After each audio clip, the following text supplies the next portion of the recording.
ضلع پہولپور میں بدھ مت کی ایک اور یادگار جگہ ہے۔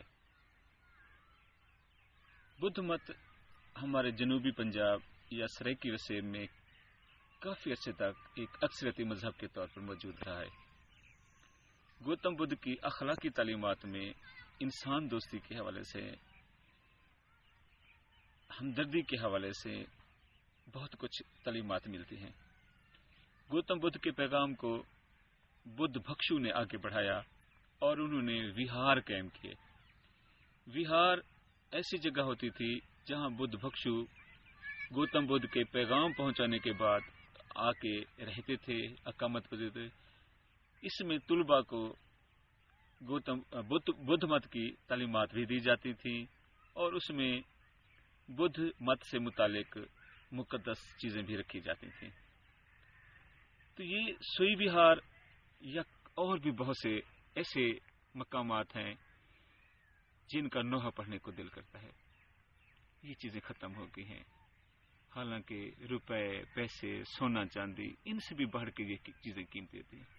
ان سے کسی بھی قوم کی تہذیب کا، تاریخ کا پتہ چلتا ہے۔ یہ اثاثہ ہیں، سونے چاندی سے بھی زیادہ یہ سرمایہ ہیں، قابل فخر سرمایہ ہیں، اور ساری قومیں ان پہ فخر کرتے ہیں۔ یہ صرف ہمارا نہیں، پوری دنیا کا جو ہے نا یہ سرمایہ ہے، اثاثہ ہے۔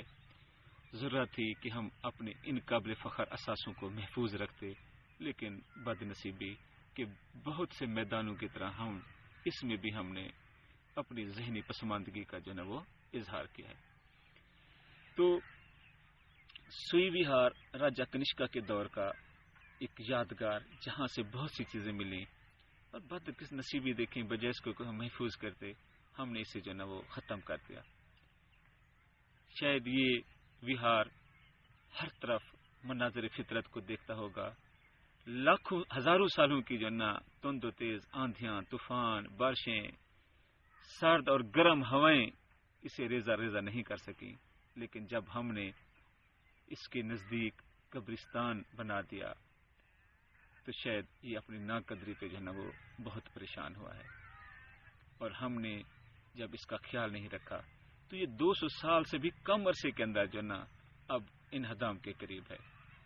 ضرورت اس امر کی ہے کہ ہم اپنی ان یادگاروں کو، انسانی تہذیب کے شاہکاروں کو محفوظ رکھیں اور دنیا کو بتائیں کہ جب ابھی انسانیت آنکھیں کھول رہی تھی، تہذیب و تمدن کے ابتدائی مراحل طے کر رہے تھے، اس وقت ہم دنیا میں کتنے آگے تھے، اور اگر ہم ان چیزوں کو محفوظ کریں تو ہم آنے والی نسلوں کے لیے یہ سارا چیزیں محفوظ رکھ سکتے ہیں، ورنہ کتنی بد نصیب ہوگی ہماری نسل کہ وہ ان چیزوں کو صرف تصویروں میں دیکھے گی۔ خدا حافظ۔